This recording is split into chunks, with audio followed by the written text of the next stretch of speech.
qaranglar, bu narsani bugun rilsga joylamasam bo'lmaydi. O'zim qizligidan qarab o'zim uzatganman. Faqat o'zim katta qilmaganman.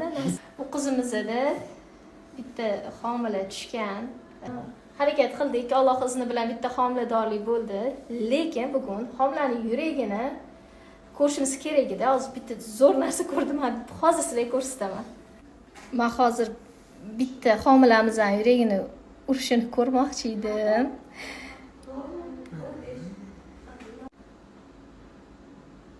Lekin Alloh izni bilan mana bu birinchi homilamiz va bu ikkinchi homilamiz. Yana bitta ovulyatsiya bo'lgan va egiz homiladorlik. Bu navbatdagi egiz homiladorligimizni tabriklayman. Eson-omon oxirigacha borib qo'limizga olinglar. Har bitta natija men uchun juda ham katta ahamiyatga ega. Barchalarga ana shunaqa homiladorlik nasib qilsin. Hammalarni yaxshi ko'raman. Zo'r.